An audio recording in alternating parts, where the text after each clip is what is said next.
বন্ধুগণ আজকে একটা না দুইটা রেসিপি শেয়ার করব, তাও আমার মাসির হাতের। চলো ভিডিওটা শুরু করা যাক। তো বন্ধুগণ আজকে সকাল সকাল মেশো বাজার থেকে গিয়া লইট্টা মাছ আনছে, কারণ আমি কোনো দিনই লইট্টা মাছ খাইছি না, এই প্রথমবার লইট্টা মাছ খাইমো। তোমরা কে কে লইট্টা মাছ খাইছো কমেন্টে জানাইতে কিন্তু ভুলিও না। তো ভালা করিয়া এরকম মাথা খাটিয়া তারপরে সাইডগুলো আঁশ একটু আছে এগুলো সব কিছু করিয়া ভালোভাবে পরিষ্কার করিয়া এখানে কিন্তু মাছ কাটা চলে। তো তোমার সাথে কথা কইতে কইতে এখানে কিন্তু মাছ কাটাও শেষ হয়ে গেছে, এখন ভালোভাবে পরিষ্কার করিয়া আনছে। আর লইট্টা মাছগুলো একটু নরম জাতীয় মাছ, একদমই নরম কইতে গেলে সফট আর কি। আর তো এখানে এখন কী করছে, একটু হলুদ দিলেছে, হলুদ দিয়ে এটার একটু মাখিয়া রাখছে, ঠিক আছে। তো এটা সাইডের দিকে থাকো, কখন বাকি যেগুলো খাজ আছে এটা করি। এখানের মধ্যে আছে পেঁয়াজ, তারপরে দিছে কাঁচা লঙ্কা, দিছে 2 কোয়া রসুন, এটা দিয়ে একটা পেস্ট বানিয়ে নিয়েছে। তারপরে এই যে তেলের মধ্যে প্রথমবার দেখছি এরকম লবণ দিছে। তো মাসের যে কিলোমিটার কারণ কী কইছে এইগুলো ছিটিয়ে কম বলে, এই যে তেলগুলো ছিটিয়ে পরতনা শৈল। তো এটা নতুন একটা জিনিস শিখলাম। তোমরা কার জানা আসলো কমেন্টে কইও, আজ কার জানা নাই এখন জানছো তো এটাও কমেন্টে কইও। এখন এক্সট্রা করে আর কিছু ফোড়ন দিছে না, যেটা আসলো এটাই ঢালিয়া দিয়েছে। তারপর এখন যেগুলো বেসিক মশলা যেমন হলুদের গুঁড়া, মরিচের গুঁড়া, লবণের গুঁড়া, এখানে কিন্তু জিরার গুঁড়া দেওয়া হয়েছে না। তারপরে একটু ভাজাভাজির পরে এখানে এই যে হলুদ মাখিয়া রাখিয়া আসলো মাছগুলো দিলাইছে উপরের তাকিয়া, ঠিক আছে। এখন চলো একটা দিদিভাইয়ের কমেন্ট পড়ি। দিদিভাই আমার কইছে আমার কমেন্ট ধরিও, এই যে তানিয়া দিদিভাই আজকে তোমার কমেন্টটা কিন্তু আমি পড়ি লাইছি। তো তোমরা সবাই এরকম কমেন্ট করতে থাকিও, কোন দিন কার কমেন্ট পড়বো খোয়া যায় না, ঠিক আছে বন্ধুগণ। তো ভালোভাবে এখানে দেখো ভাজা ভাজা করিয়া হয়ে গেছে, ঠিক আছে।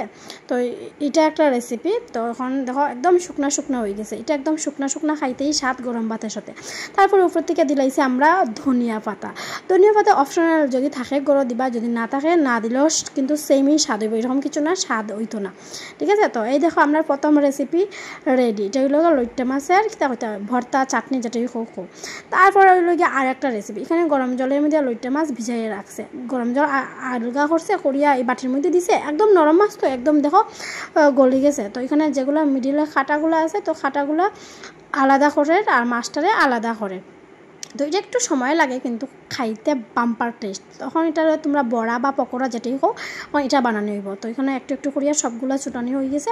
তারপর এখানে দিলে চালের গুঁড়া, তোমরা বেসন থাকলে বেসন দিতে পারো, চালের গুঁড়া থাকলে চালের গুঁড়ো দিতে পারো, যার যেটা সুবিধা। তারপর এখানে তো একটু বেশি করিয়া পেঁয়াজ আর মরিচ, যেহেতু মাসে তারা কম খায় একটাই দেওয়া হয়েছে, তোমরা যদি চাও আরও দিতে পারো, ঠিক আছে।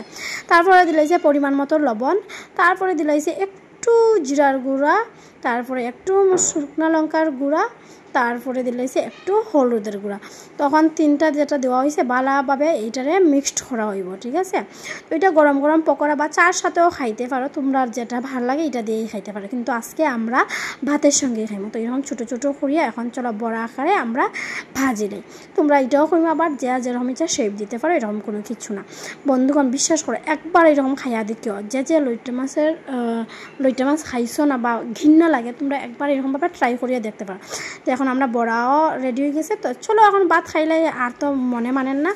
তো বন্ধুগণ বিশ্বাস করো খুবই স্বাদ হয়েছে। আর তোমরা ভিডিওটা কীরকম লাগছে কমেন্টে জানাইতে ভুলিও না, যদি ভালো লাগে একটু শেয়ার করি। বাই বাই বন্ধুগণ।